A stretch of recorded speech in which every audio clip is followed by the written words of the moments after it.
2024, the House of Commons, Standing Committee on Government Operations and Estimates. Of course, the mighty OGGO. We are starting off our study of C14. We've got Treasury Board to start, and then we have PSAC. Just one thing, our interpreters are virtual today, so we just ask, careful with the speed of speaking and careful talking over each other. I know it does happen, but just be aware it's more of a problem when they are virtual.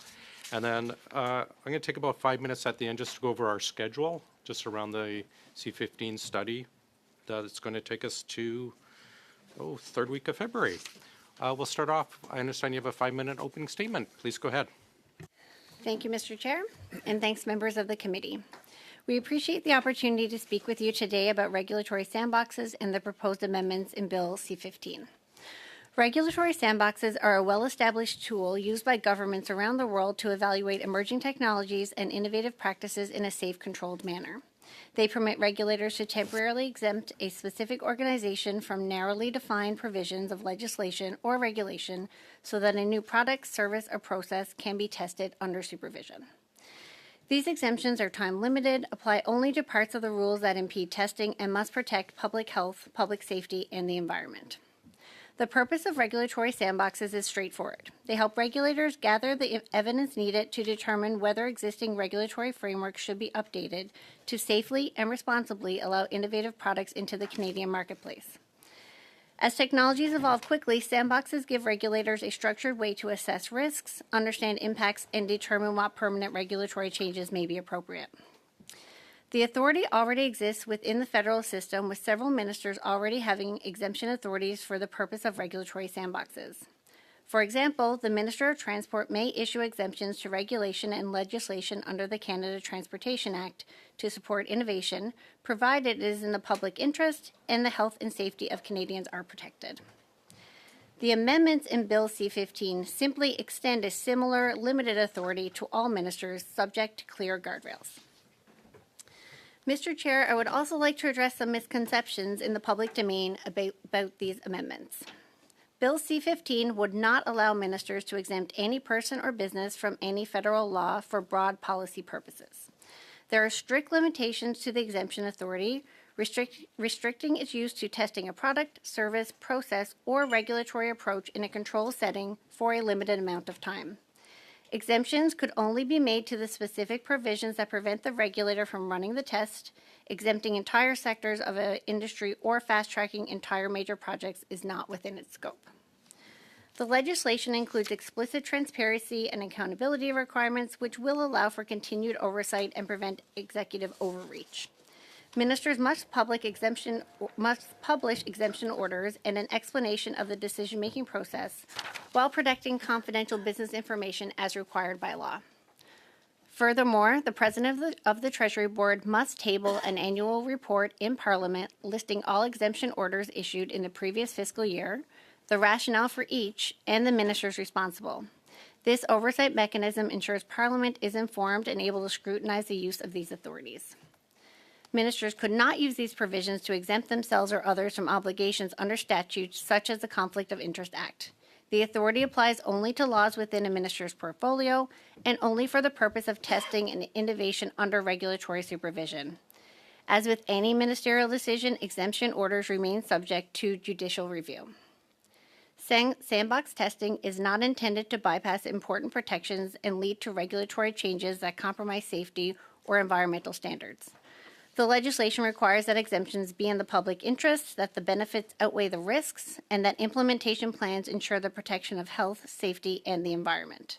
The purpose of a sandbox is to generate evidence so that regulators can make better informed decisions about how to maintain, not reduce, these protections in a rapidly changing context. Finally, it is worth noting that the measures would not encroach on provincial jurisdiction. The legislation itself restricts exemptions to federal statutes and regulations within the responsibility of the minister issuing the order. Moreover, the complementary policy on regulatory sandboxes directs ministers to support federal-provincial collaboration and to meaningfully consult Indigenous peoples as part of sandbox development. Mr. Chair, regulatory sandboxes are a valuable tool to help Canadians remain competitive while ensuring our regulatory system continues to protect Canadians. They allow regulators to adapt safely, transparently, and responsibly to technological change. The amendments in C15 introduce consistent guardrails, enhance accountability, and strengthen government-wide due diligence in the use of this mechanism. Thank you. We'd be pleased to take your questions. Thank you very much. We'll start with Mr. Patzer for 6. Go ahead, sir. Rappel au règlement, Monsieur le Président. Je veux juste vous rappeler que Call to order. I just want to remind you that interpreters do an exceptional job. There's a slight lag, but I think, as I'm doing, if we slow down our speed, we won't miss anything. So I just want to remind people of this. I think, in the afternoon, we're a bit more tired. I just wanted to remind you, if you start talking too quickly, it's impossible for the interpreters to do their work in record time. What I was covering at the beginning, but that's a good reminder. Thanks very much. Mr. Patzer, sir. Okay, thank you very much, Mr. Chair, and thank you to the witnesses for joining us here today. I'm just going to pick up on a couple things that you just said there, Mrs. Power.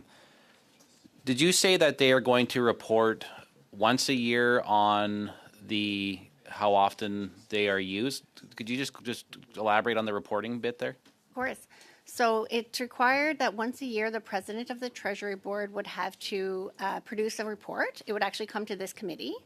And in the report, there needs to be every new regulatory sandbox authority that was granted in the last year, any ones that are ongoing. So if it was granted like 2 years ago, but it's still in place, that has to be listed as well. And then all the ministers who actually made the decisions need to be included in the report. Okay, so every single department will be reported back to this committee. Absolutely. Okay, whose idea were these sandboxes? These authorities have been sought for several years at this point. I think that consultations actually took place in 2023 in terms of trying to get the feedback to put them in place. But I think Brendan might have more history he'd like to share. I can also add, sure, thanks very much. Regulatory sandboxes have been in use in the financial technology sector for quite some time, and they are starting to be used internationally a little bit more. Within the Canadian context and the federal context, the Minister of Transport and the Minister of Health got sandbox authority in 2019, so it dates back still several years. We looked to expand the authorities to all ministers starting in a consultation in 2023. And we have a number of stakeholder support that this was a good idea. So we continued to proceed with that. I think that the use of this is something that we could probably date back probably 10 years. Okay, and are there reporting requirements for those ministries that you just listed in place already, or is this a new addition? So one of the things that we're looking to do with this horizontal approach is to create a playing field that is the same for all ministers. Right now, the authorities that have been granted can be used in different manners by different ministers, and the conditions for each of the different authorities vary by legislation. So this would create a similar set of reporting requirements for all ministers. Okay, so right now, though, the Minister of Health and I forget which other ministry said, Transport maybe, do they currently have a reporting mechanism in place? If they started having this ability to do sandbox in 2019, was their reporting mechanism in place at that same time? Transparency requirements in the legislation that they must publish the orders that they use for the exemptions, or they must publish the changes to the schedule that they have, but there's no reporting back to Parliament. Okay. Just want to know if, as part, because you guys are handling the red tape review as well too, correct? Does your work inform or relate to the comprehensive expenditure review, which Treasury Board also has going on right now? Okay, so that's completely separate. So the promise to cap but not cut public service jobs, but now all of a sudden there's 40,000 public service jobs on the block. Has there been a memo circulated through your department talking about those job cuts? That's not within our purview. I can't comment on that. Is your department going to be impacted by these job cuts? I can't speak to that, unfortunately. Okay. what about something like the Impact Assessment Office? Are you and by extension, or, yeah, the Impact Assessment Act, but also by extension the Major Projects Office? Is that something that your office is reviewing?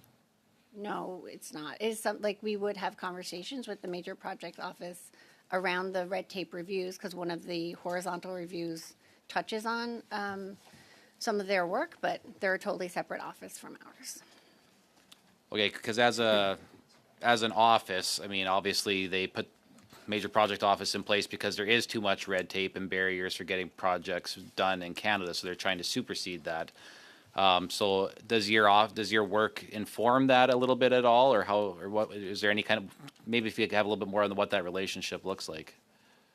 So I don't think I can speak to what the major projects office does. I mean, I can acknowledge, like, yes, there are different efforts in place to try to reduce red tape. So one of them is the regulatory sandbox. We have some other tools that we use to look at areas within the government where we could make some improvements.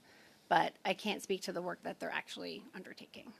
Okay, but outside of like the trial concept of the sandbox, though, like, do you have any actual red tape that you've been able to reduce or get rid of in your time? So, I mean, there's a few different avenues we pursue. So, regulatory cooperation, where we are exploring a number of ways that we can better align our regulations with other jurisdictions that are like-minded, like the EU, for example. Also, the reports that were published, the 60-day reports that took place in the summer that were published in September have numerous ways to reduce red tape in those. Nearly 500 items were identified. And So how many of those 500 have actually been cut?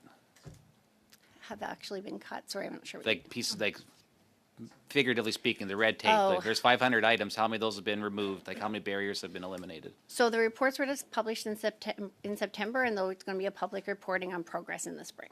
Okay, thank you. Thanks, sir. Thank you very much. Ms. Rossworth. Thank you very much, Mr. Chair. And last week, I had the pleasure of speaking at the North Bay Area Chamber of Commerce, and certainly one of the questions I was asked is, how is the federal government tackling red tape? And it was actually fitting because last week was also the Canadian Federation of Independent Business. They have a special week every year where they tackle they call it Red Tape Awareness Week, and they say that the goal of the week is to raise awareness about the red tape challenges that currently exist with politicians and policymakers to encourage positive changes that will boost productivity, improve affordability, and create a landscape where Canadians and small businesses can thrive. And so I thought it was fitting today that we're going to be discussing what I guess is viewed as a regulatory innovation that tackles precisely the challenges as they were outlined by the Chamber and the CFIB. And so as a first question, I'd be interested in better understanding how the regulatory sandbox will fit within the overall work, a little bit in line with what Mr. Patzer was asking, within the overall work of the Red Tape Reduction Office. And maybe if you could just explain a little bit what the office does, I would welcome that. And I'd also be interested in your work that you're doing with the provinces as we talk about building one Canadian economy, reducing internal barriers, regulatory barriers. So if you could touch on that as well, I would welcome your comments. Great. Thank you for that. Thanks for the question. And we do talk to the Canadian Federation of Independent Businesses quite often, so very up to speed on all their work. So in terms of the Red Tape Reduction Office, I think some of the big pieces that we undertake I've mentioned, so the regulatory cooperation efforts to align with like-minded jurisdictions, that also extends to internal, so trying to work with the provinces and territories to align the regulations internally to make things easier. We were involved with the negotiation for the mutual recognition agreement that was recently signed in the fall. The other piece of work maybe that hasn't yet been mentioned is we are currently looking at all the tools that are in place to guide regulators in making regulations. So we're looking at if there's other ways we can make the system itself more efficient and allow for regulations to be made in a more agile, more efficient way. I will say that the regulatory sandboxes are a really good tool for that, in that when an innovative product or process is tested with a regulatory sandbox, that information is meant to be used to inform a future permanent regulatory change. And it really is an advantage for the regulators because they're able to test things out kind of in a small sort of environment, take that information they get from the actual practical application in a Canadian context and hopefully make a more streamlined, efficient regulation in the future. Ultimately, better decisions, would that be correct? And better regulations that, yes. Absolutely. They'd be evidence-based, right? In a way they couldn't be Correct. otherwise. Yeah. Can you walk us through an example of how the implementation of a regular sandbox decision works? Or I would love to. I can give you an example of a regulatory sandbox that took place at Environment Canada, at Transport Canada. So at Transport, they have regulations currently in place around the transportation of dangerous goods. So say if you're moving dangerous goods on a rail. So right now, it requires that you need a paper document. So this document has information about what is being transported, quantities, but also what to do in case there were some sort of emergency or accident and that kind of thing. So as you can imagine, stakeholders find this a redundant process for the most cases. Very few businesses are running on paper these days. So Transport actually worked with stakeholders to put in place a sandbox where they tried using electronic documents, gathered information from stakeholders, but also from enforcement agencies and first responders who might have to use it in the case of an accident. So they've gathered that information and they plan to use that to inform changes to the regulations in the future. Oh, man, that's an excellent example. Has any of the decisions that have been made to date, I guess it's with Health Canada and Transport Canada, where the sandbox has been allowed to date? Has there been any negative outcomes out of their work with sandbox regulations? No negative outcomes that we're aware of. They are pretty tightly controlled, and the requirement to have regulatory oversight and to, still abide by all the requirements and maintain health and safety still apply. So nothing that I could report. Thank you very much. A minute and a half left. Oh, I'm good for now. Thank you. Wonderful. Madame Gaudreau. Merci beaucoup, Monsieur le Président. Thank you, Mr. Chair. So first of all, I'd like to start by saying that as an entrepreneur, we like to have latitude to make decisions and to become efficient. So I'm very aware of that. Since I became an MP, I'm aware that too often we come with practices that resemble the private service, but that are, and I'm very aware of this of accountability, and that I have not seen proof that what we're proposing will not be efficient, but also, so I have a few questions for you. Now, how can the government really ensure that sandboxes are truly effective and really serve innovation, and that they don't just allow people to go around existing rules? Je peux répondre à cette question. I can answer that question. You'll see in legislation and in the bill that there are conditions that the minister has to comply with if he or she wants to issue an exemption. The exemption has to be in the public interest. It has to target the trial of a process or a project or procedure. And the goal has to be to facilitate the design or the change of some regulation. It can't just be for any old reason. It has to be to try a new regulatory system or approach. The minister also has to feel that the advantages outweigh the risks. So he has to do that assessment to determine whether or not it's in the public interest. The minister also has to be convinced that there are sufficient resources to have regulatory oversight. De mise en œuvre. And there has to be an implementation plan to manage the sandbox. It's not in the legislation, but you'll see in a document that was shared with the clerk a policy on the regulatory sandboxes. It's a cabinet document, a cabinet policy.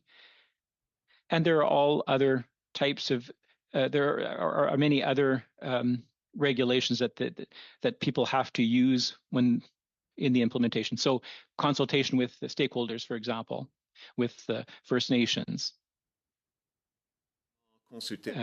Transparency conditions, how to consult with the public, how to share the information with the public. Gouvernement fonctionne. It's more practices about how the government operates. In legislation, what you'll see is more permissions about how to issue the examples, or the exemptions rather. So I imagine that when you're preparing to a change, there's a list to be checked off. Okay, yes, we've consulted, blah, blah, blah. Now, in terms of transparency and disclosure for parliamentarians, what is the mechanism? Is there a square or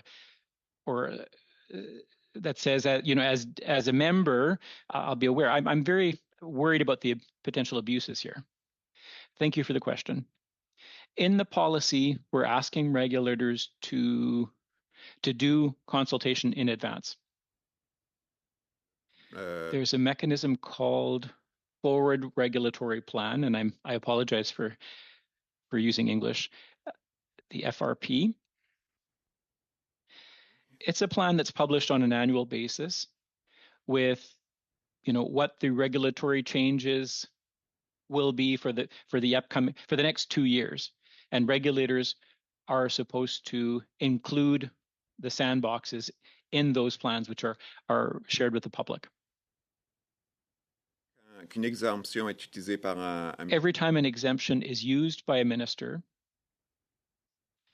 information about that exemption must be shared with the public. And each year, the Treasury Board President, or the Treasury Board rather, will take those exemptions and provide this committee with the list of which exemptions were used and by which department. I have a few sections left, but I have to say that honestly, I find that this is insufficient. It's not sufficient to reassure the taxpayer who's been burnt. There's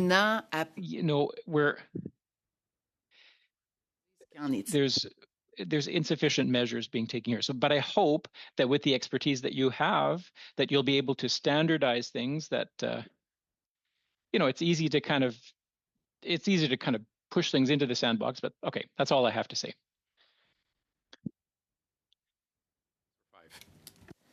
Ms. Powell, as I understand it, this new power to ministers to give regulatory exemptions for companies must be in the public interest. So does the bill define what it means by public interest in clear terms? Yes or no?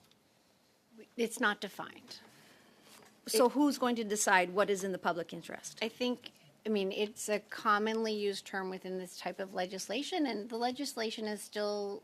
But who defines it is my question. Who will define it? The minister would make the decision. So the minister themselves. So is there a mandatory conflict of interest review written into the bill? No, it wouldn't apply to the conflict of interest. Can this new ministerial power be used to exempt a person or company from the Conflict of Interest or Lobbying Act? Yes or no? So it's to apply to regulatory regime and regulatory party, so it wouldn't apply to a conflict of interest legislation. Is there a possibility that a company like Brookfield could be granted an exemption by a minister under this bill?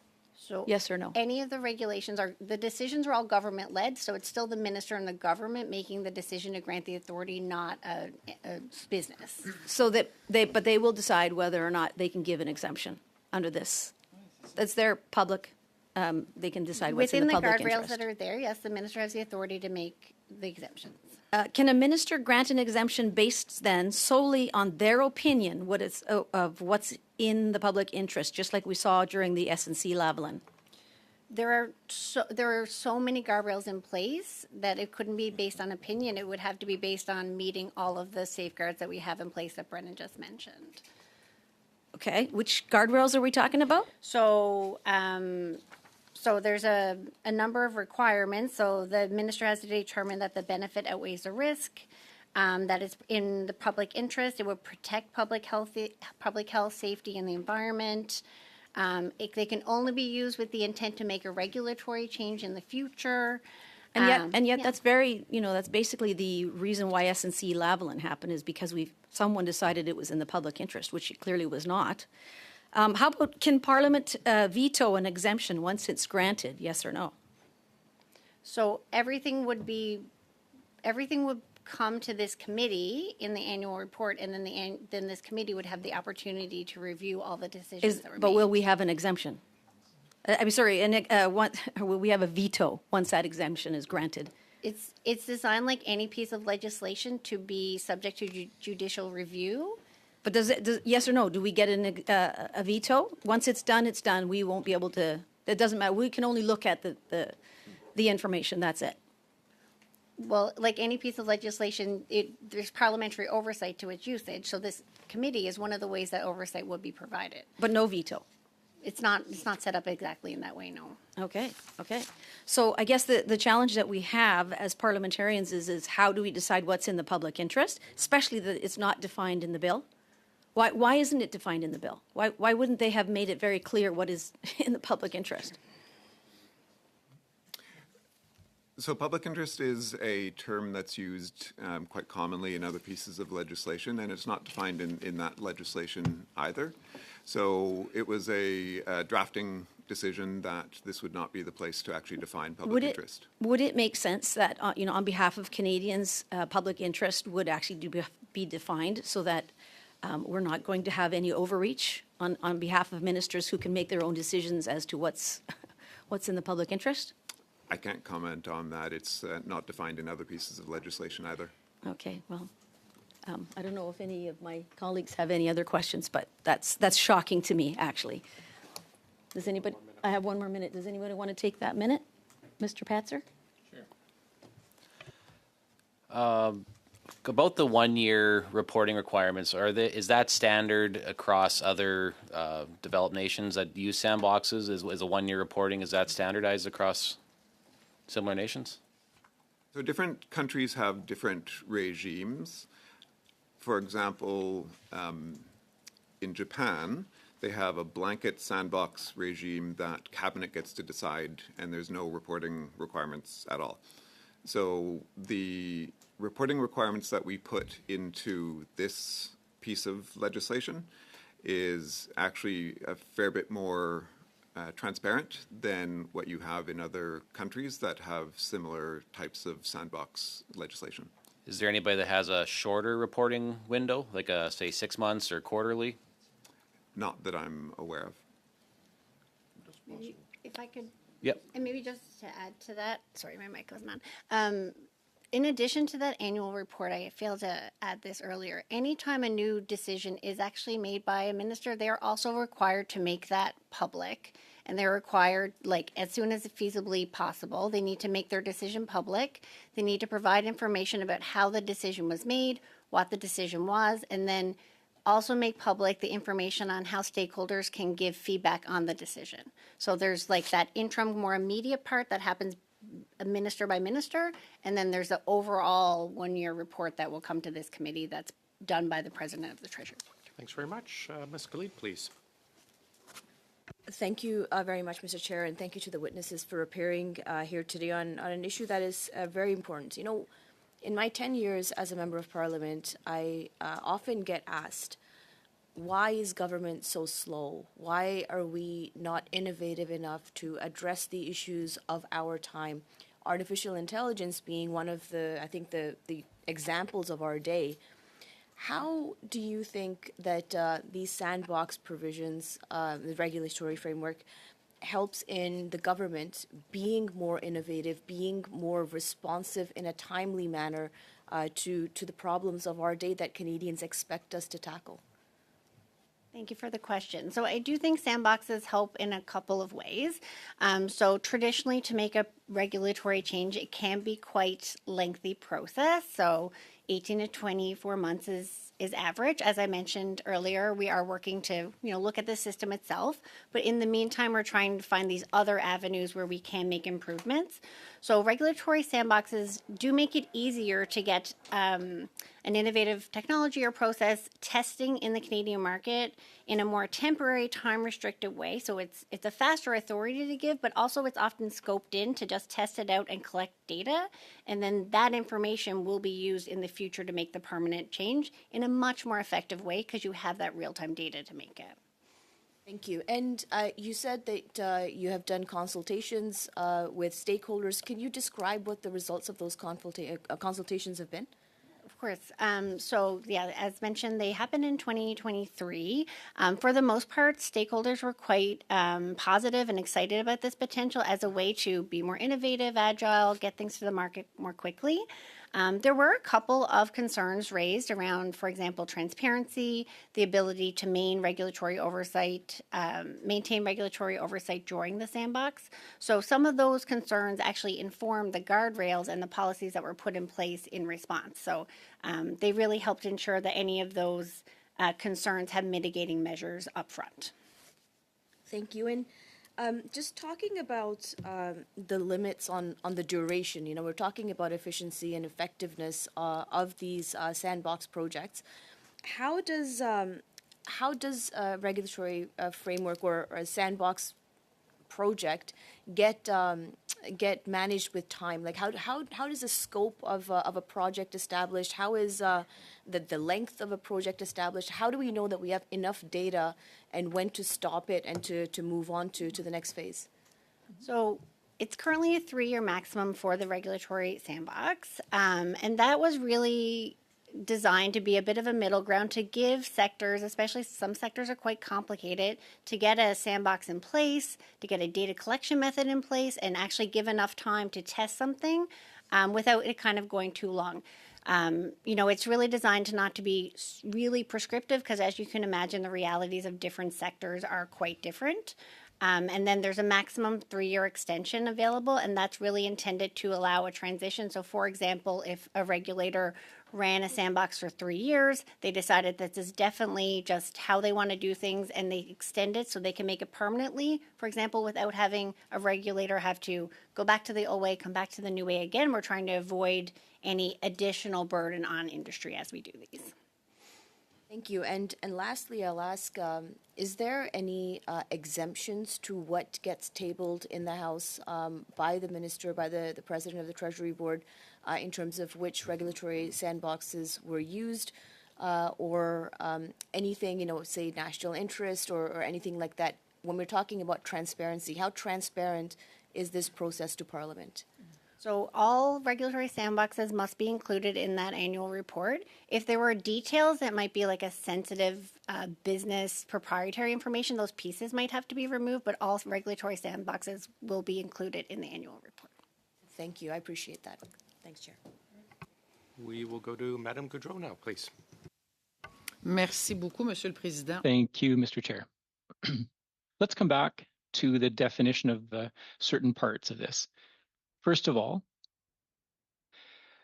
it's great to be able to say we're going to act quickly. There are superfluous steps, and we'll be able to save on that. That's great.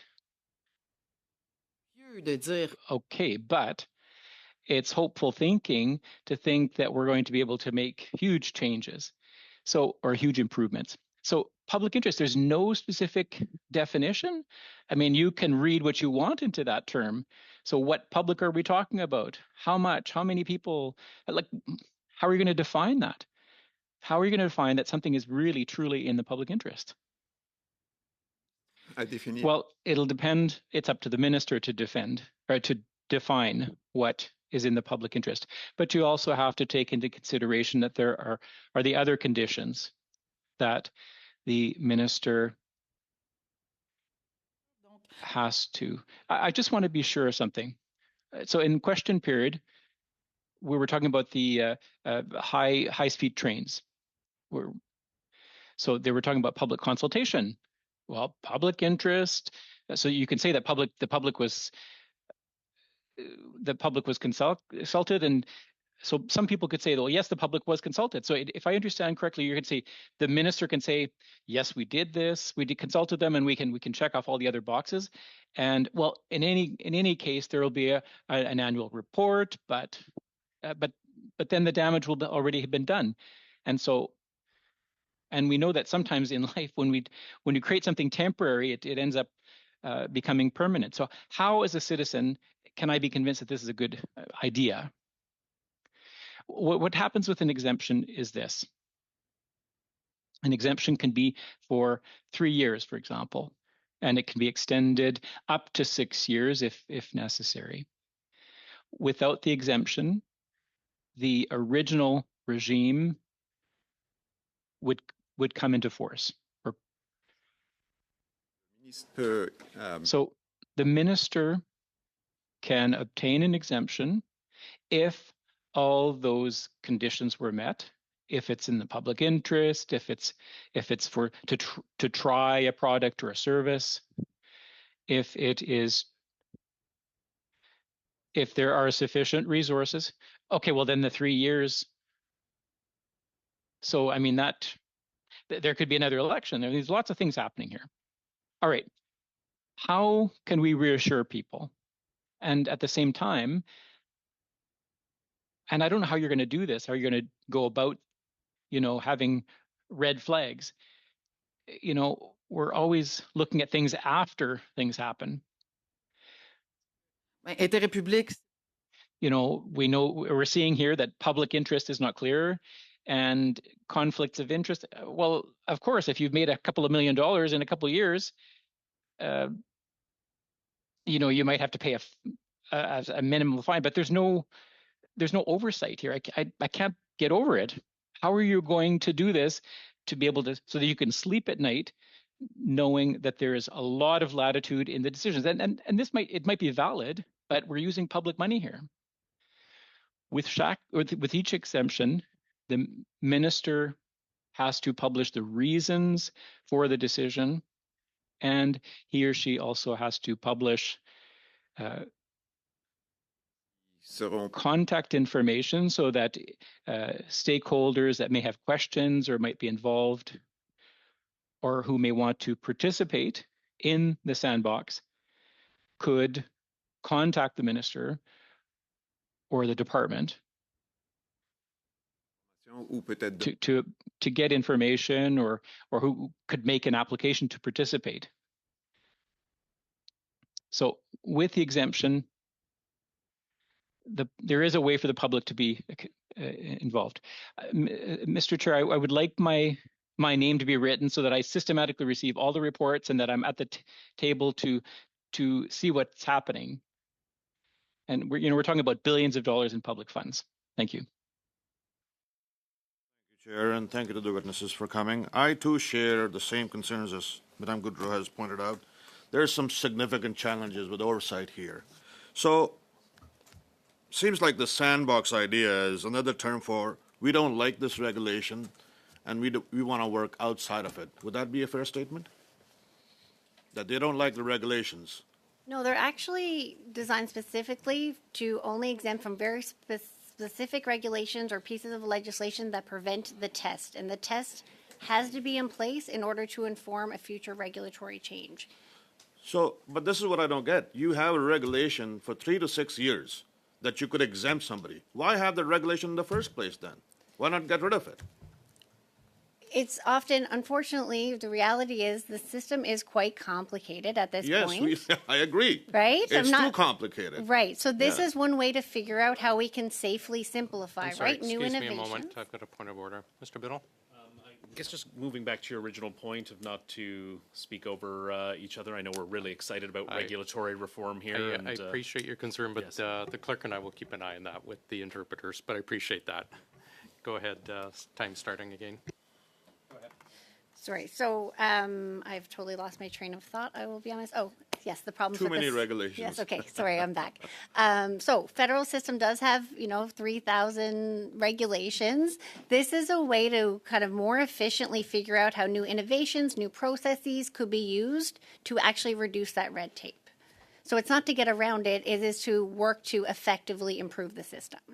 I would disagree with that assessment, but nevertheless, so how do you decide, or who comes to the minister? Like, do you go out and put out a tender out to say we are setting up the sandbox? Who wants to complain in the sandbox? How does that happen? Or do they just, the minister finds his buddies to say, all right, guys, we got this project coming up, and we have the sandbox for you to come play? So the sandboxes would really be designed based on a problem that's identified, so a process they're trying to improve or a new technology they're trying to bring into the market. So it would be often regulators themselves identify ways in which we could improve the system, or if there was an industry solution or technology they want to be tested, they would have to work with the regulators to set it up, and it's still the regulators giving the advice and the minister who's making those decisions. And the regulators being employees of the ministry that they are responsible to. Yes. Ultimately, the minister is in charge. Correct, And it's their authority. The complaint or the concern that Madame Goudreau has with regards to oversight, that the fox has gotten the hen house, so to speak. There are a number of transparency measures baked in, as I mentioned, around the annual report, and the ministers have to make all of their decisions public. So Way too many, sorry to interrupt, but there's way too many scandals that we've had over the past 10 years to believe that any of that actually works. I can't comment on what's happened in the past, but this is how this is designed. And that wasn't your fault. I'm not blaming you for it, obviously, but nevertheless, is AI one of those things that you're also using to implement these various ideas of sandbox? So a sandbox could be used to test out AI for sure. It's a really good use case. It's actually the way a lot of regulatory sandboxes in other countries are set up to test AI specifically.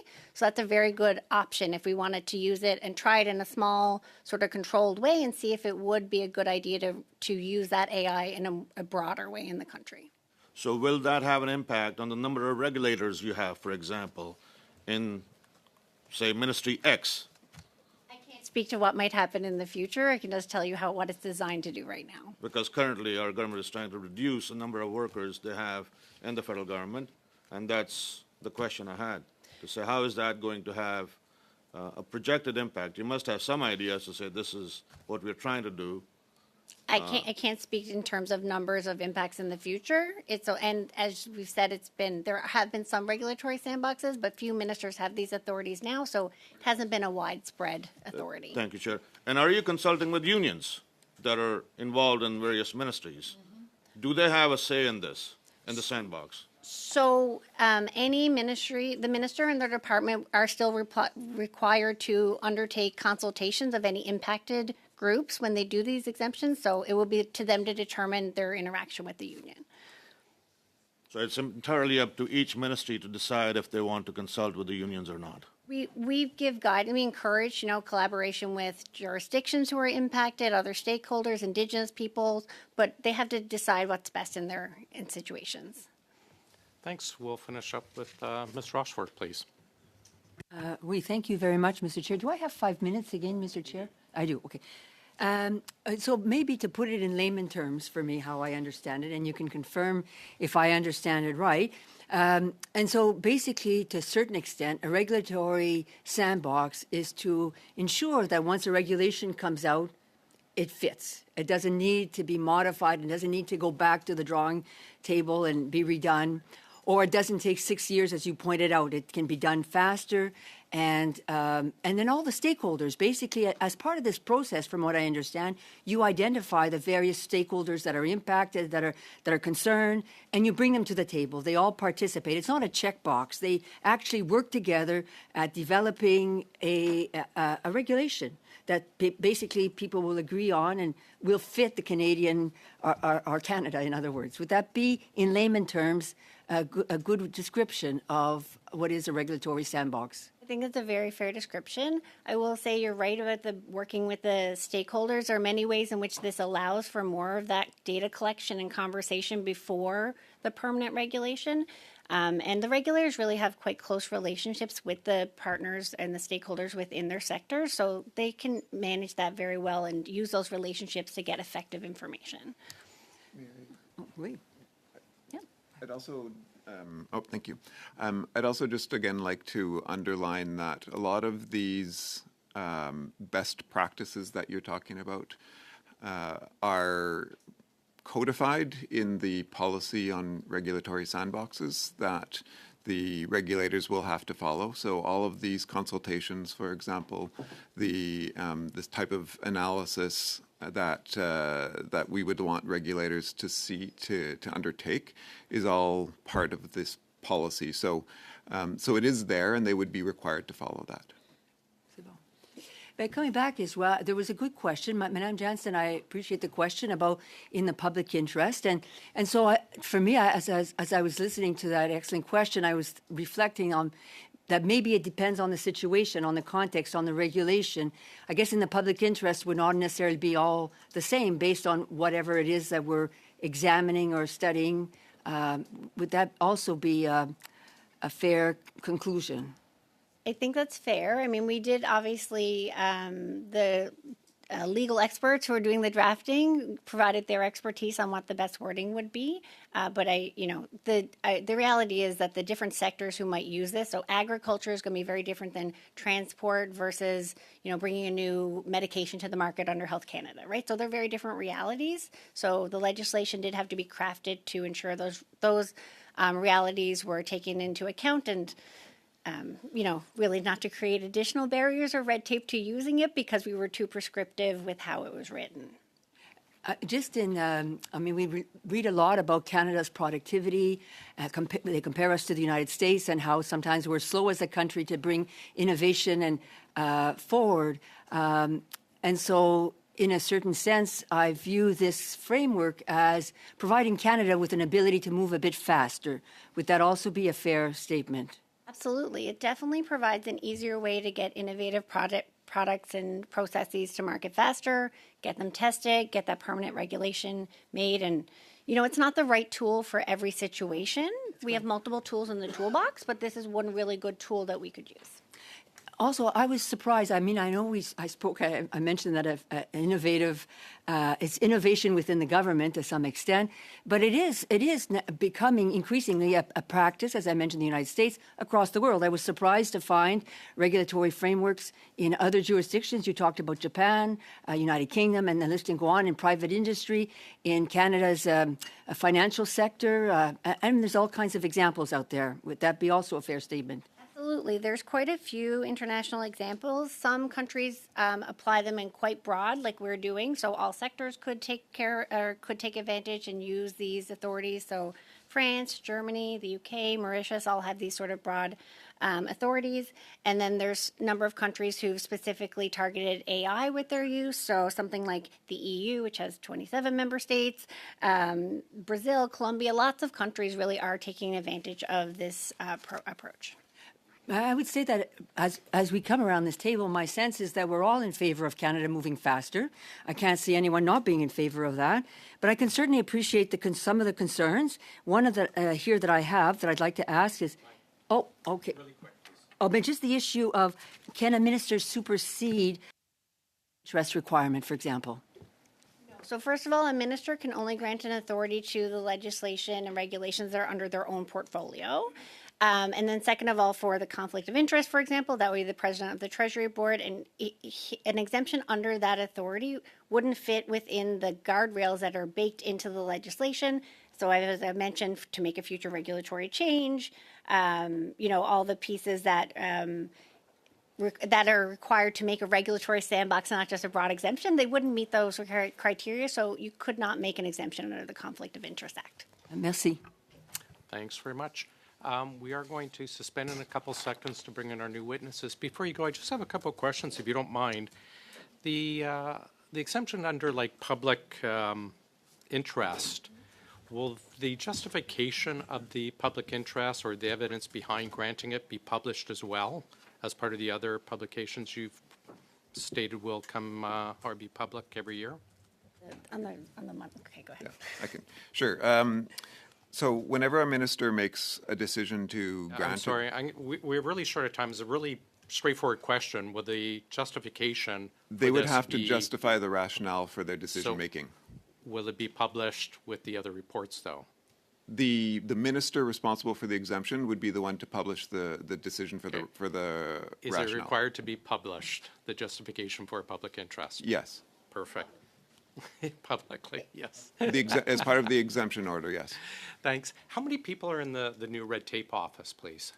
Oh, we can't share. I don't think we can Well, speak you- to the what are you numbers trying of. to hide? Yeah, You don't know, No. or you won't tell me? we can't speak to like staffing and those sorts of Oh, pieces. maybe you can get back to us then. Okay. Is that something you can do? Yes, we can follow up. Oh, wonderful. Thanks very much. And I guess, do you have, strict directions about red tape reduction? One of the things that's a government, it goes back a long time, the 1-for-1 rule. And I've always curious, and I'm wondering how your department will handle it. If it's 1-for-1, you're obviously going to, before you bring in a new regulation, you have to find an old one to eliminate. If you're going to eliminate it, why are you waiting for a new one to come in? This is not you specifically, but the bureaucracy, why does it take us to have a new regulation before we go hunting for an old one to eliminate? What is being done to eliminate this raft of stifling regulations on our economy? I mean, the 1-for-1 rule there is meant to help manage regulatory burden and prevent it from increasing, but it's not the only time that regulators look to remove unnecessary Maybe you can get back to us on how many regulations have been axed in the last year and the year before. And I think I've got a lot more questions, but perhaps I can provide them in writing to your office and go from there. Thank you for being with us. We're going to suspend for 5 minutes to bring in our new witnesses who I see have come in. Thanks very much.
some guests from Public Service Alliance of Canada. Welcome to OGGO. I think this is your first time with us. We've had PSAC in the past, so welcome. I understand you have a opening 5-minute statement, so the floor is yours, please. Good afternoon, and thank you for inviting me to appear as part of your study on Bill C-15. I'm grateful to be joining you today from the Anishinaabe-Algonquin Territory. I thank them for allowing us to be here today and for being the custodians of this land. And as a visitor on this land, I commit myself to put truth, reconciliation, and decolonization at the center of our work. I also want to take a moment to wish everyone a happy Black History Month. My name is Sharon D'Souza, and I'm the president of the Public Service Alliance of Canada. PSAC is Canada's largest federal public sector union, representing over 180,000 federal public service workers who deliver vital services that make Canada more resilient, inclusive, and responsive to the needs of its people. However, the recent budget threatens the ability for the public service to provide these services. The decision to slash the jobs of 30,000 workers who deliver critical programs hurts workers, families, and communities across the country. In the last 2 months, nearly 10,000 PSAC members across the federal public service received workforce adjustment notices warning them that they may lose their jobs. People across Canada are being kept in the dark on how these service cuts will impact them. Cuts to public services aren't what people want or what Canada needs. This is why I'm asking the federal government to stop these reckless cuts and to work with PSAC and other unions to find other cost savings that don't involve slashing our critical services and cutting thousands of jobs. I'd like to turn my attention to 2 issues that I believe are of interest to this committee. The first, commonly known as 25 and out, will make changes to the Public Service Superannuation Act, allowing public safety workers to retire with dignity after 25 years of service without penalty. For decades, PSAC has been fighting to see this change made so that frontline border service staff, firefighters, and other public safety officers are treated the same way as other law enforcement agencies across Canada. This is a long-awaited change for workers. It finally recognizes the commitment and sacrifices these workers make every day to keep Canada safe. We're glad to see the forward movement on this issue. Despite this progress, there are still workers who are being excluded from this program. Fisheries and wildlife officers, park wardens, and more have not been deemed eligible for equitable retirement despite having clear public safety responsibilities. Once this legislation has passed, we ask for a review of this program with the intention to have it apply to these excluded groups. The second issue I would like to address is the proposed early retirement incentive. To manage cuts to the public service, the federal government has announced a new early retirement incentive, or ERI, that would allow eligible employees to retire early without penalty. To date, as many as 68,000 public service workers have received notice of ERI's existence, but no other information. Under our collective agreements with Treasury Board, the employer has an obligation to make every effort to ensure that any reduction in the workforce is accomplished through attrition. PSAC understands ERI can play a role in preventing involuntary layoffs. However, similar incentives already exist as part of the Workforce Adjustment Appendix, which is embedded in our collective agreements. The appendix was won through hard-fought negotiations at the bargaining table, and it must be respected. ERI does not provide the same entitlements as what is already established in our collective agreements, such as lump sum payments based on years of service, and risks implementing a weaker employment transition process that was previously agreed to. This is not acceptable. Any early departure program shouldn't sidestep the employer's contractual obligations and must be integrated into the current negotiated process. Bill C-15 will enact significant changes for public service workers. Pension reform has been a long time coming, and we congratulate the government on moving this forward. PSAC is ready to work with the federal government to improve the ERI program. Thank you. Thank you very much, Ms. D'Souza. We'll start with Mr. Patser. Go ahead, please, 6 minutes. All right, thank you very much, PSAC, for being here. Appreciate you taking the time. Just kind of off the top here, are you expecting any layoffs at agencies such as CBSA? We do not know what the plan is for most department or agencies. We receive notices when the decision is made. There's no consultation. So we know. Oh, go ahead. Sorry, my apologies. What I would say, though, there are notices that have been received. And are any of those for frontline employees like border agents? So what we have are people in various positions, and what I can tell you is that the frontline officers don't work in silos. They have a team of other workers who are admin as well as other support staff that enable them to do their jobs. And I'm just looking to my colleague, Liam, if he'd like to add anything else to that. Yeah, there have been some cuts certainly to frontline workers, especially some areas like at IRCC. There would be a lot of the immigration processing, for example. There's been significant cuts there and a significant backlog that exists.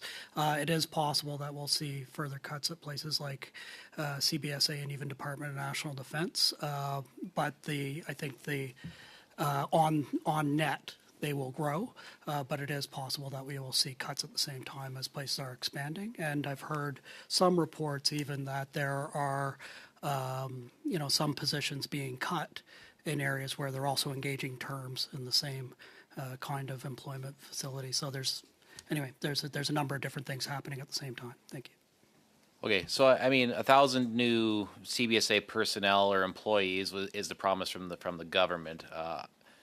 Correct me if I'm wrong, but I think it is the position of the union that those should be frontline employees, border agents that should be hired, and not such a broad term used for who they're hiring, right? Because it's the frontline employees that we actually need more of. I've heard a lot of concern from constituents about lessening of border services and also potential closures of border crossings. Are you hearing any of those concerns? Are you concerned about any of that going forward? Because you're kind of getting a mixed signal, right? You're getting, we're hiring 1,000, but then you're getting layoff notices. So, I mean, are you concerned about the potential for any border crossing points of entries to be closed? Thank you for that question, because there have been ports that have been closed, and some of the smaller ones in the prairies.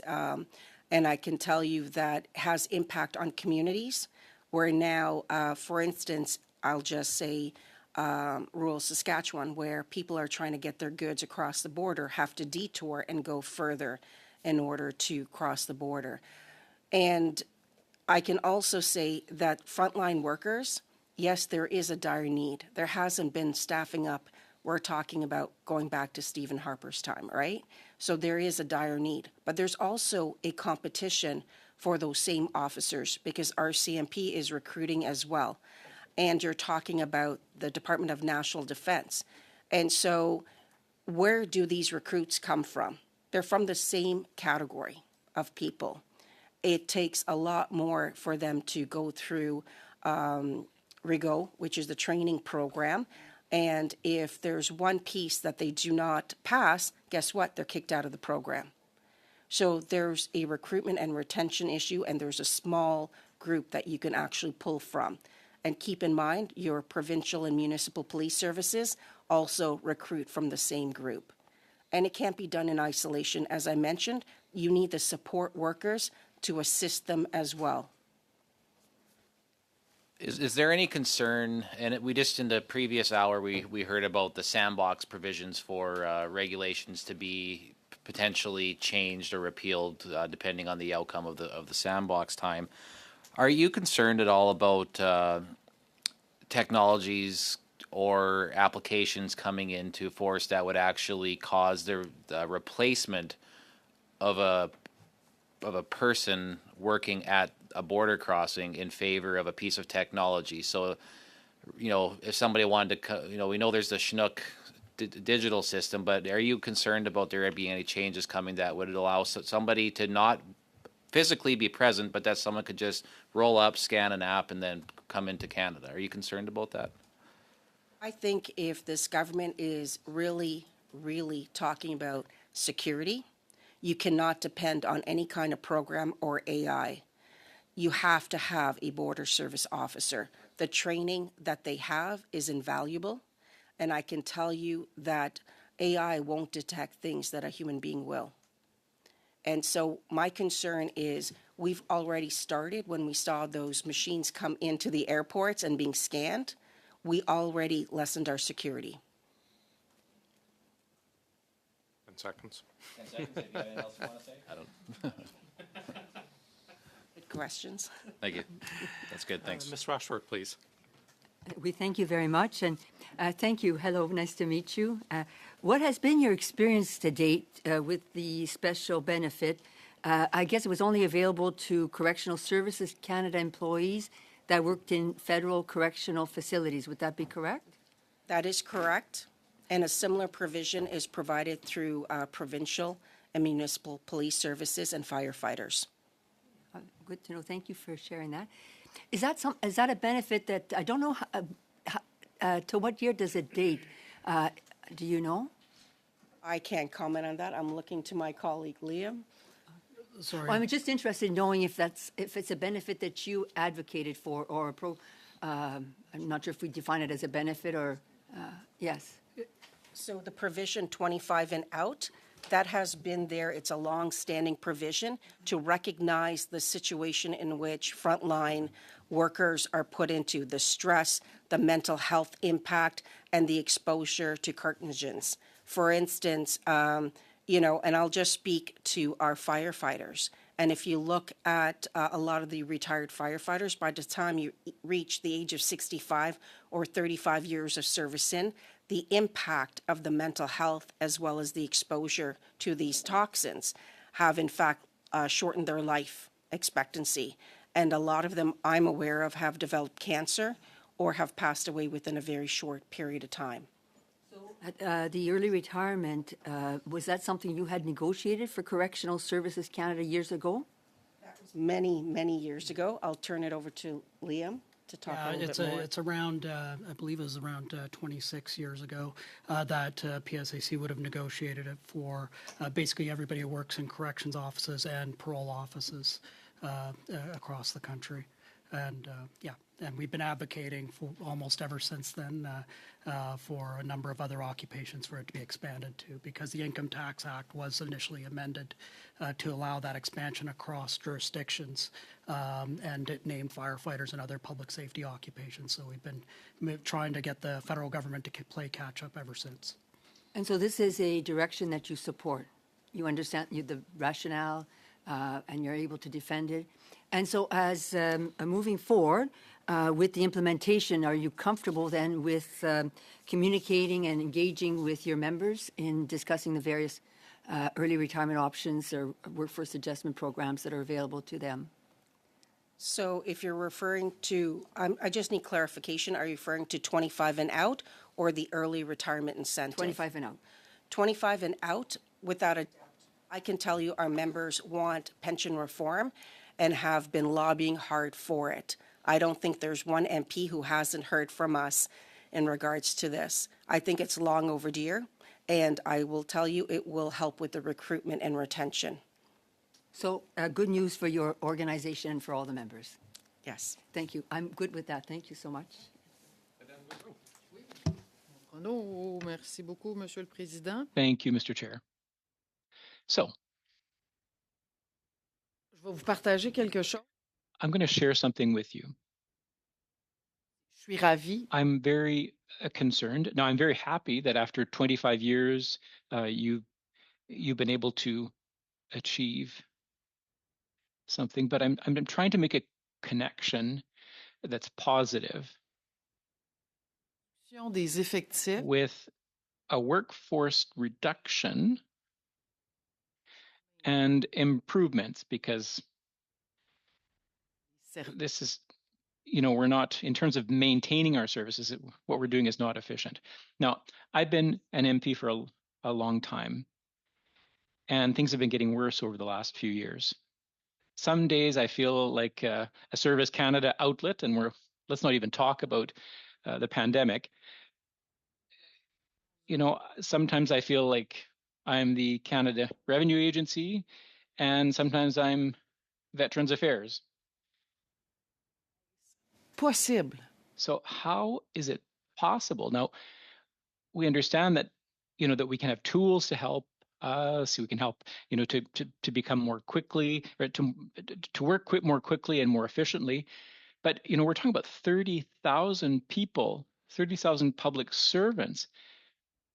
Does that mean that all potential contracts, like that we're going to see a proliferation of external contracts? What are your thoughts on that? Very much for your question, because I can say to you without a doubt the work isn't going to go away. And we've seen this happen under various governments.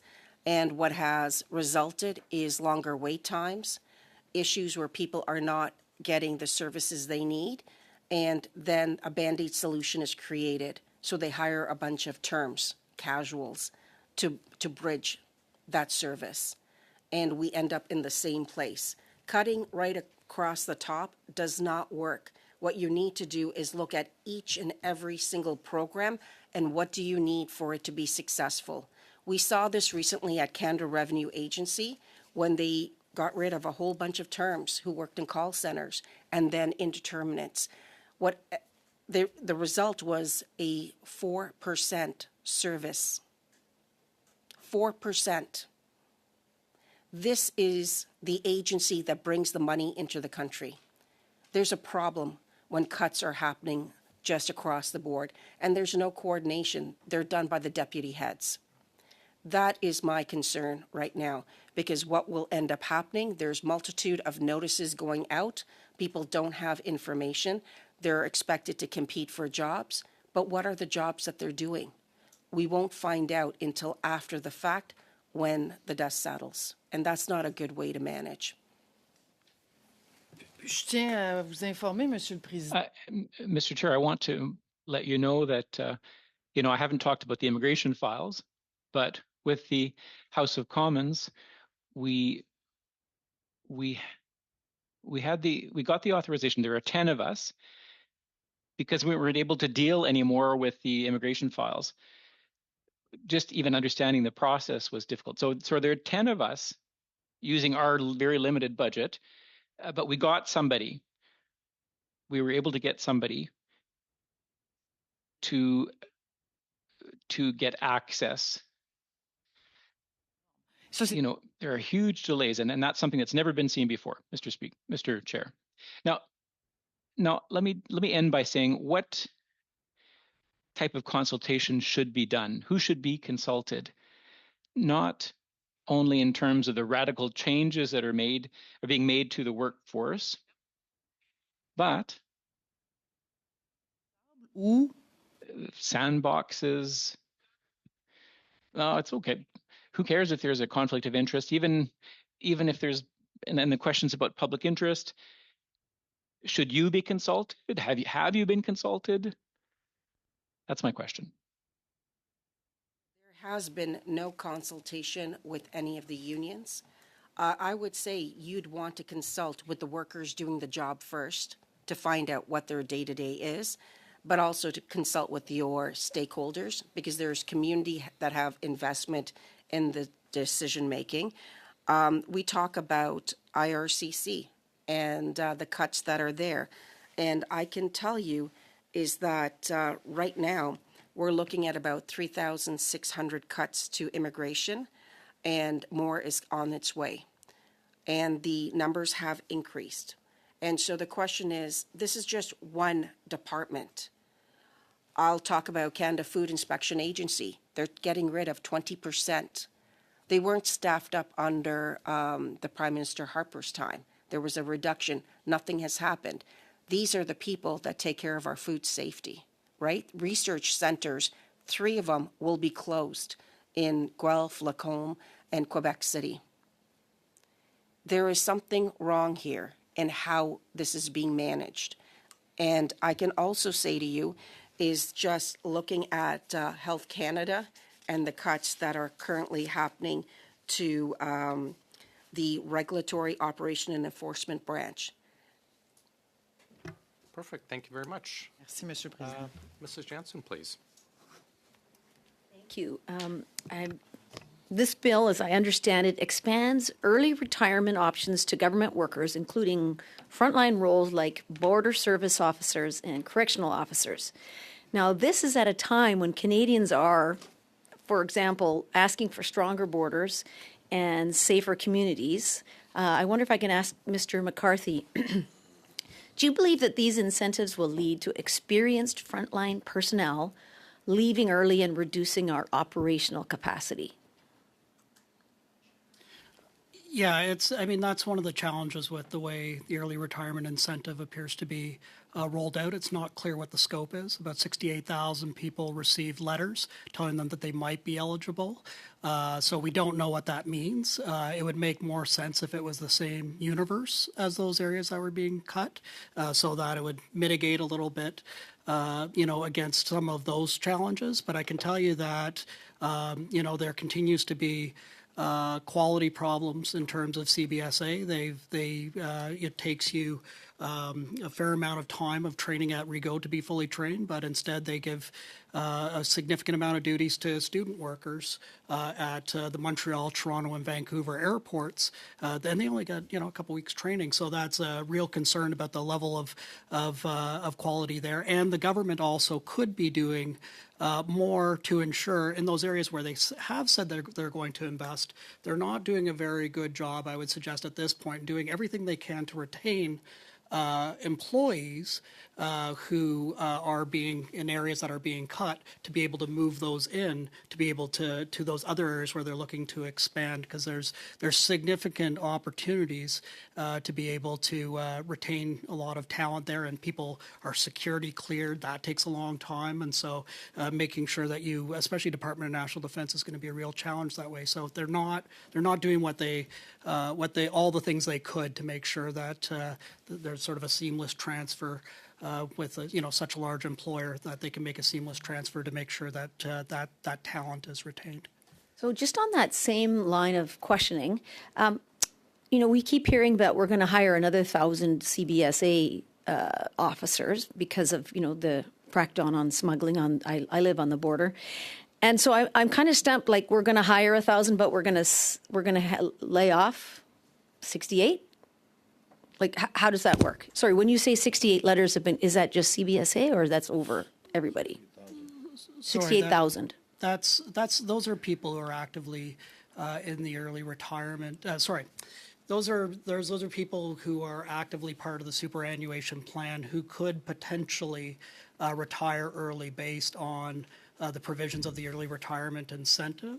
So, but the fine print. So the challenge for us is, it starts off making it sound like you're entitled to this thing, and then the fine print says, but your department might not give it to you. It seems arbitrary, and we still don't know what it is, and it's overlapping with these workforce adjustment like these somewhat complicated layoff processes at the same time. So that's our one of our biggest concerns, is that people might make the wrong decisions, and it's not clear who will actually be accepted. Or, to answer your question, it's not clear whether some of those areas where they're saying they're going to expand will actually have the opportunity, even though they've been given letters suggesting that they might be entitled to such a thing.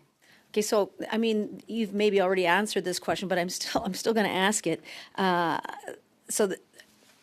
So first of all, early retirement packages let people leave earlier without the usual pension hit, is what I understand from this.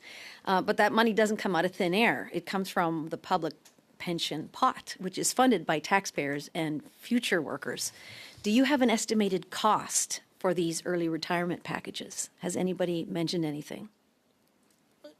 Yeah, I think the estimate inside the budget was 1.5 billion, and just to comment on that, just for the early retirement incentive on its own, and just to quickly, I hope I have my number right on that, but I think so. But the money there would come out of the joint contributions from workers and the money that's accumulated in the pension plan. Now that's different than the last set of cuts we saw under Harper, where normally when an employer is looking to lay off a large number of employees, there's money that is transferred basically into the pension plan or what have you if they're giving early retirement incentives in order to shore up, like you pay out some money to people to mitigate against them losing their jobs. And what's happened here is the pension is in such a good surplus position.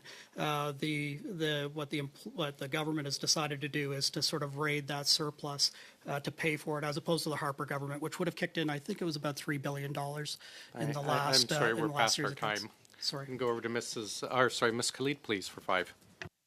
Thank you very much, Chair. So just a question with respect to the PBO. They published a report last week which stated that in the majority of cases, the savings that would be realized with these measures would have minimal or no impact on service levels. Now, can you help me in reconciling where that disconnect is? I mean, as Madame Goudreau also said, if the levels of staff right now in these frontline service providers like IRCC, like CRA, are already not doing that great, where in fact I have anecdotal evidence where people are actually sending people, our constituents, to MP offices to get service instead of doing their jobs at the front lines. How do you reconcile the PBO's report versus what you are saying versus what we're seeing on the ground? To Mrs. D'Souza, please. Thank you. So first, I want to say this. It's remiss of me not to say, but it's almost 10 years since the government contracted out our PACE system, Phoenix, to IBM, and it's cost taxpayers over $5 billion. I don't think that's aiming at the question that I've asked. If I can just finish. Okay. So we know at the end of the day when we contract out work, the work doesn't change. The service levels, is there improvements that's needed? Yes, without a doubt. But you need to look at the service and you need to streamline and figure out where and what needs to be done. And we haven't been resourcing certain departments. We haven't been putting the infrastructure in or the money or the time. The expectation is output. And so I would say that you have a contracted study that's talking about cost savings, but what do they know really about processing? Because the government of Canada takes care of its people. I don't have a lot of time left, and I don't think that you're really understanding what I'm trying to get at. So maybe I'll just pivot a little bit here. So what systems does PSAC and its smaller component unions have to ensure that your membership is able to raise their concerns about any grievances or workplace measures that really hits at that efficiency standards that we're trying to achieve? So what PSAC does is we're here to protect our members' rights within the workplace, making sure that they're healthy and they're safe. In terms of various issues in the workplace, we have union reps who deal with those issues with the employer if there are issues. Now, the service levels are the responsibility of the employer, and when consulted, we are happy to provide input into their day-to-day processing.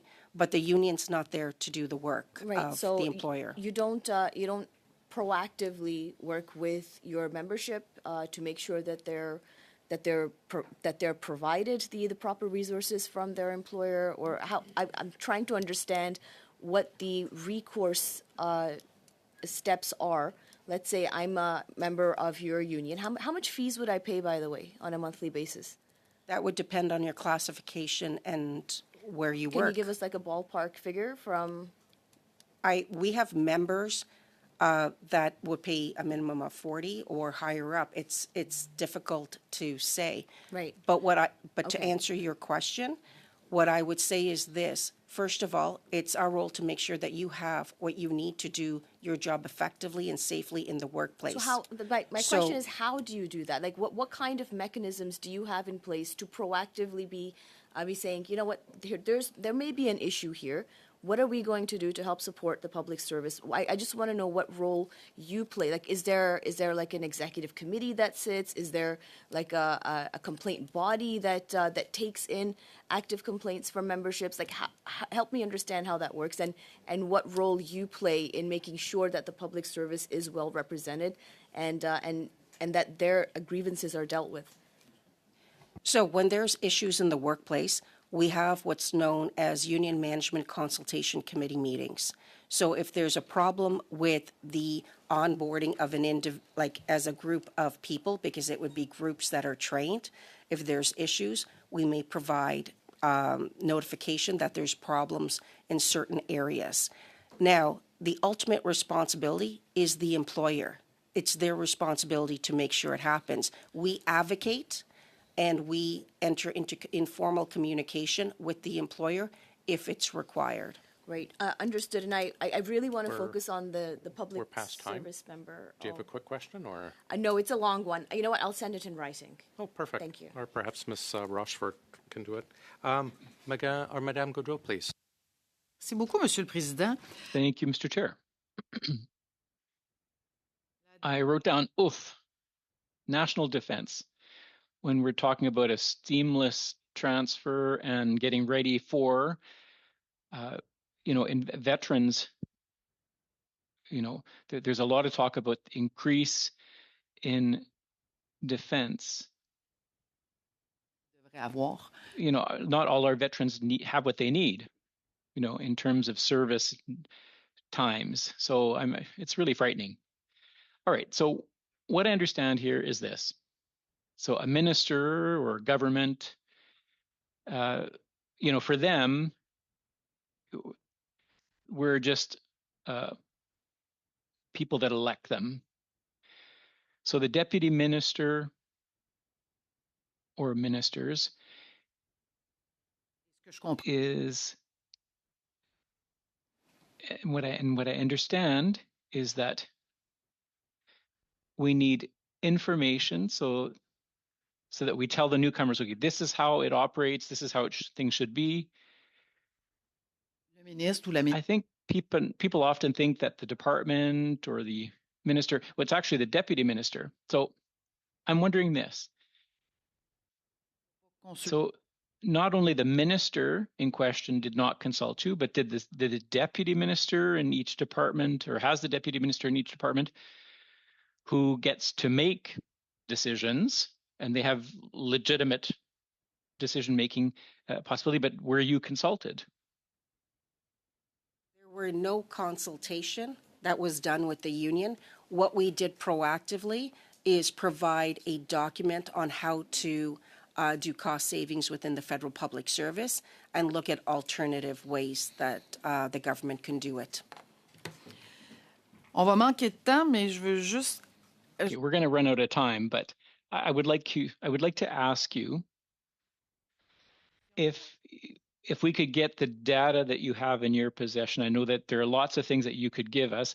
I need figures. So just yes or no question. So I meet a public service and he says, listen, I have lots of skills, but unfortunately, we're not using me to my full capacity. So are there lots of public services, servants that are in that situation? Yes or no? I would say so. Okay. Merci. Thank you very much. Mr. Gill, please, for 5. Thank you, Chair. Thank you to the witnesses for being here. Just to correct the record, PBO did not claim that there's not going to be any impact to the cuts. It was the departments that were making the cuts that made that statement. Is that correct, ma'am? I would look to my colleague. I don't know. Yeah, that definitely makes more sense. Makes more sense, correct. And I would add that that is the same kind of wishful thinking that we had around Phoenix when it was suggested that even though they were cutting 1,500 compensation advisors at the time, Yes. that there would be no impact on services. I think this is the same type of wishful thinking, regardless of who's saying it. The second question I have is, do you have any control over rules or regulations written by any department that your employees or your fellow workers are supposed to be enforcing? Do you write policy, in other words, as PSAC? PSAC, our members do not write the policy, we enforce it. Exactly. Thank you. So from your perspective, and I come from this from 30 years of being a public servant as well, I didn't write policy, I simply enforced it. So from your perspective, what practical changes could the government make right now with regards to rules or regulations to manage costs without breaking morale and losing the expertise or hurting Canadians? Thank you for that question. And it's quite easy and it's simple. First of all, embrace remote work. I would say this because we have expensive leaseholds and buildings that need to be retired long ago. Major problems there. We know that that's the next phase of work, and if you were to embrace it, people are more productive and be able to do that. Also, I would say that right now the government has a lot of contracts. They contract out a lot and do subcontracting. We could do it cheaper in-house, without a doubt. Do I believe that restructuring is needed to look at the programs? Yes, but you need to look at it from the basis of how do we deliver the services and what's required, instead of looking at just cutting from the top. So when those permanent positions are cut and consultants are brought in, what does that do to the morale of folks at PSAC? What I can tell you, our members' mental health is suffering. There's a lot of chaos out there. We're talking about those 68,000 letters that were sent out. And by the way, I was one of them that got it. And so I can tell you what it says. And it does not explain what it is. So you have this entity sitting there that is just, that's an option, but you don't know what it is. Then you receive a letter. There may be 12 jobs that are affected, but there's 200 people receiving letters. Does that make sense? And also, in order to get early retirement, it has to be through the deputy head. They have to okay it. This is something they want. So why are you putting something in front of them, creating fear and impacting people's mental health? It just doesn't make sense. It's creating a toxic work environment. So it seems that they want to send you packing home, but you're not leaving anytime soon, it seems. But when a public servant leaves and the job isn't filled, what actually happens to the work the next day? So from what your members are saying, is the workload actually reduced when the position disappears, or the same amount of work is being done by fewer people? The same amount of work is being done by fewer people. It develops a backlog, and then what ends up happening is there has to be a solution. And the solution is we're going to focus on getting rid of this part of the job position and blitzing it and putting resources to it. They either hire term employment, casuals, to come in, but it takes time to train them. And so the backlog continues to grow. And then they look at other options such as contracting out or privatization. And that is more costly. So how is that impacting the end recipient, who is the Canadian, on the phone or attending your office? What happens to him or her? They wait and they suffer, because I will tell you, we've seen the lineups down the road for passports. We've seen employment insurance benefits not being provided. We saw it when we closed 2 Veteran Affairs offices. You know, we've seen how this works, and I'm just disappointed because we could do better. I know AI is being used or looked at significantly by the government to look for efficiencies or find efficiencies to reduce the workload. So are your members being trained, consulted, or protected as AI is introduced? And are these tools being rolled out first with workers expected to absorb the risk and the public blowback if things don't work? We are past Sorry. our time now. Perhaps we'll have one more short intervention after that. Maybe we can get a response then. Ms. Rochefort, and then we're going to do 3 2.5-minute rounds to finish up. Basically, I went to look at your website to read your charter, and it basically very clear that you strive to enhance your members' quality of life, and you have been at the forefront of a variety of significant and successful campaigns. And I guess today we just spoke about the expanded early retirement for operational services employees, and congratulations for that. That is significant, yes. But coming back to the issue of early retirement in ERI, as you call it, you mentioned that there's been no consultation, but at the same time there's been an election. And the Canadians have mandated the government to return the federal public service population to a more sustainable level that form part of the campaign issues that were discussed. And so, given your charter, do you view the workforce adjustment provisions that are being proposed as in keeping with your charter, where you speak about quality of life? So there's two parts to this. First of all, there's a mechanism in our collective agreements that our members fought for and negotiated, and it's very clear. It's transparent and it's fair. So there is that. I can guarantee you no one voted on election day to say they want early retirement incentive and to use a surplus out of our pensions to fund it. So in terms of looking at this from a larger perspective, I understand decisions have to be made, but it doesn't have to be made at the sacrifice of the worker or the service. And so the question is, how do we move this forward in a good way? How do we consult and make sure that there's minimal impact on the public? Because at the end of the day, it will those who reside in Canada that depend on those services that will be impacted. Those are good points. And at the same time, there are limited options, as you point out. And I was just reminded of an article that I recently read in a Canadian Human Resources periodical where it spoke about workforce adjustment programs, early retirement programs. They're considered as a more human approach. Myself, years ago, I was involved in administering in my organization an early retirement program, and I was surprised that there was a public discourse, but at the same time, I found that when you spoke with employees one-on-one that were opting for the voluntary early retirement initiative, that in fact they were supportive. Do you feel maybe that there's a double discourse out there within your amongst your members, from a union perspective, publicly, and then maybe the members feel differently? What I think is right now our members are confused. They don't know what their rights are. That's the real issue that we have here. And we won't know what's involved with the early retirement incentive until actual language is developed. And so my concern is the fact that you have that chaos out there. If people would like to retire, that's a personal choice.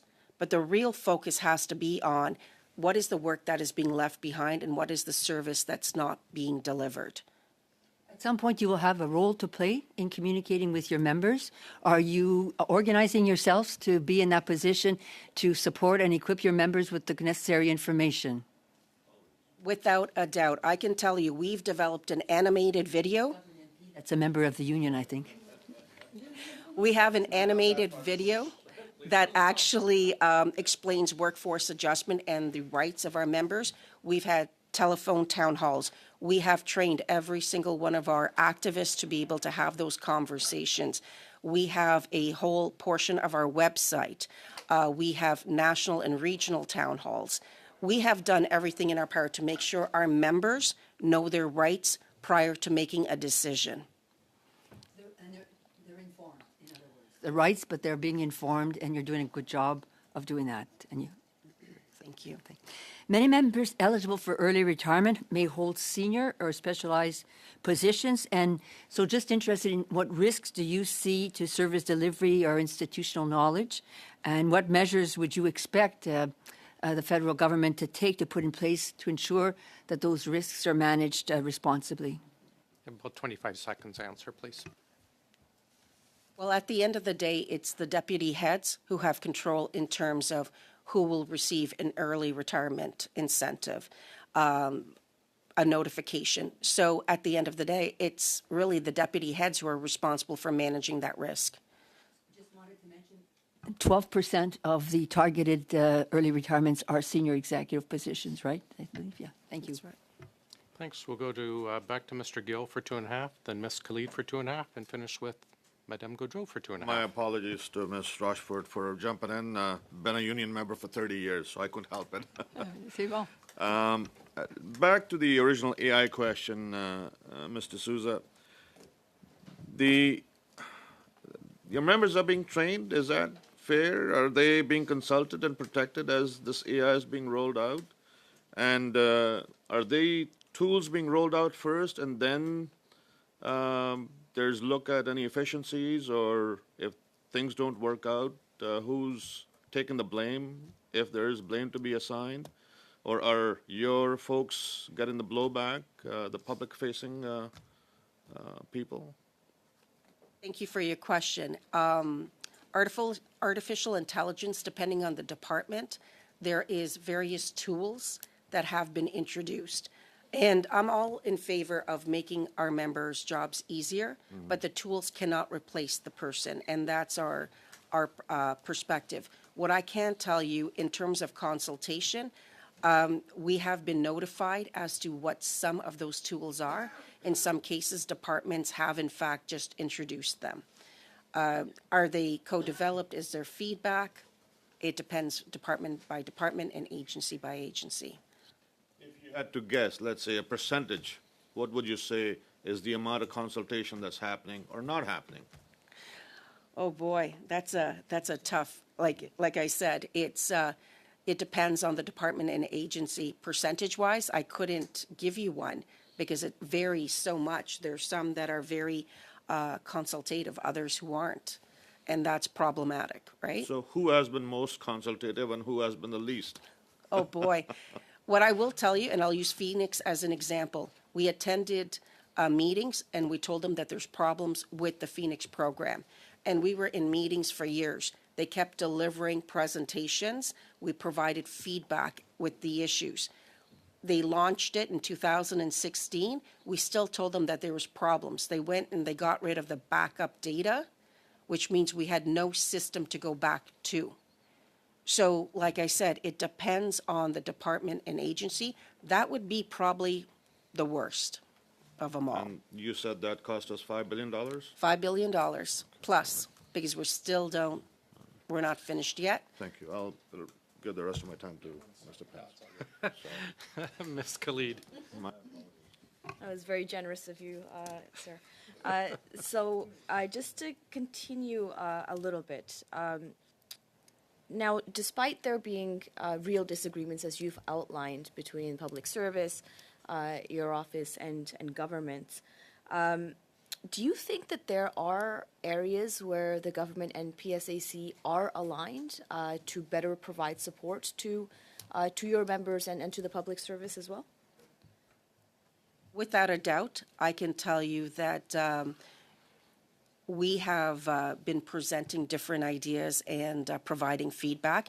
And in some cases, that feedback is taken, and some cases it's not. It's the employer who has the right to manage after all.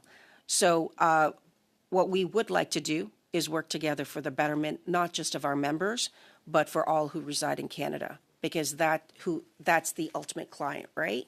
We want to do better. So the question is, what is true consultation? And that's the real problem. We are told information, there's a lack of consultation. I appreciate that. Now, you have different jurisdictions across the country. You guys are federal. Do you also work with provincial counterparts or provincial public service also in terms of best practices, or like here's something to watch out for, let's learn from each other, etc.? Without a doubt, we do have members who fall under provincial legislation, territorial legislation, and what we see is when the federal government acts, there's a domino effect provincially and territorially, and we do have other affiliates that we work closely with. Thank you. Those are all the questions I have. Thanks, Ms. Khalid. Madame Gaudreau, please. suis en train de me battre avec le micro. I'm fighting with the mic here. Okay. So very quickly, De la... if I look at the structure of the decision-making process, I've never been employed in a department. The only experience that I have is being in business, of running my own business and doing what I want with it, and being an MP, which is public funds. And so we have to use those funds properly. So that brings me to what we're talking about here. We were talking about sandboxes. How if the deputy head, unless you say the contrary, so if the deputy head has a lot of power, not only in terms of making proposals, and then the minister, by decree, can be required to take certain steps, what is the impact on the workforce in place? So not only that isn't been, or is either not consulted or insufficiently consulted, they don't know if their job is going to be there tomorrow, and at the same time, they're wondering about what they're entitled to, and their jobs may be cut. And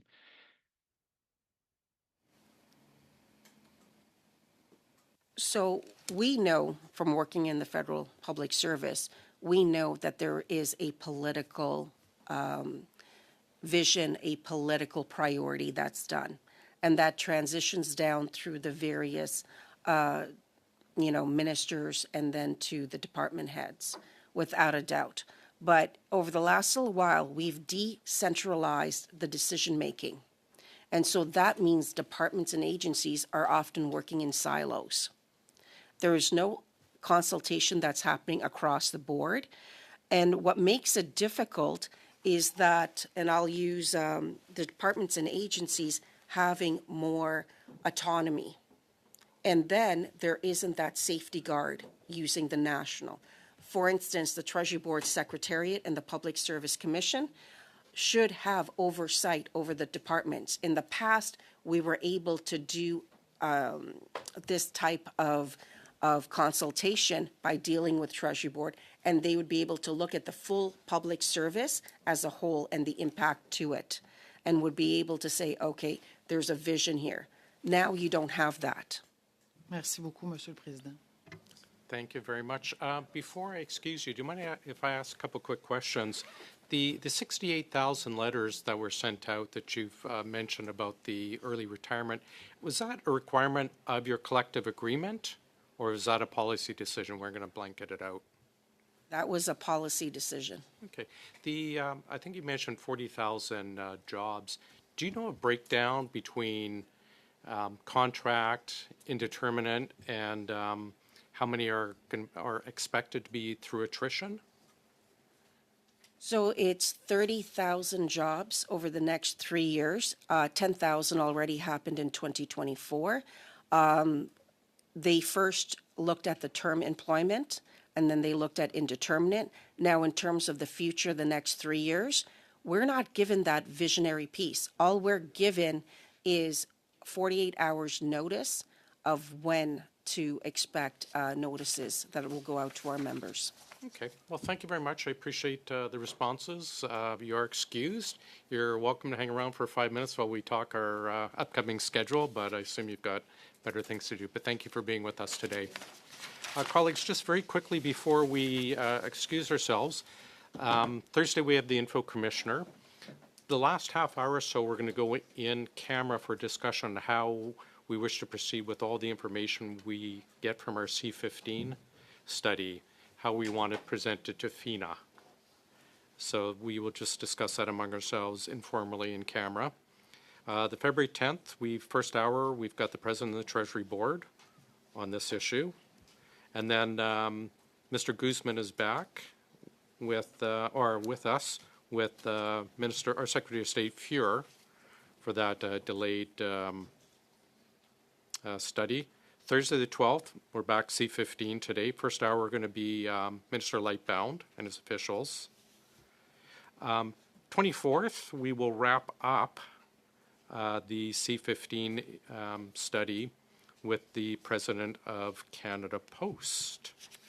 The other issue is, if you remember the letter that came from FINA, as well as the motion passed, it asks that we hold a meeting about ethical, accountability, and transparency implications of Division 5 of the Red Tape Reduction Act, including issues related to regulatory authority, governance, public oversight, and integrity in federal administration. I do not know who wrote that. This was separate from today's actual meeting. They've asked us, and that was part of the motion.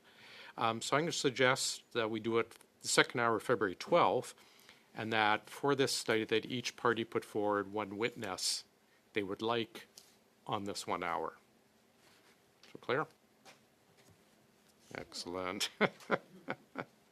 If you could get back to us by February 5th. And I think that's all we have for now. End of day on the 5th? 3 p.m. Yeah. Wonderful.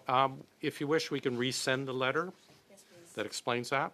I'll be honest, I'm not sure why FINA separated this specifically, the ethical accountability, from today's meeting, but it was written into the motion as well. I imagine as well, perhaps, if there's no desire to look at this specific issue, then we could have a unanimous consent to withdraw that part.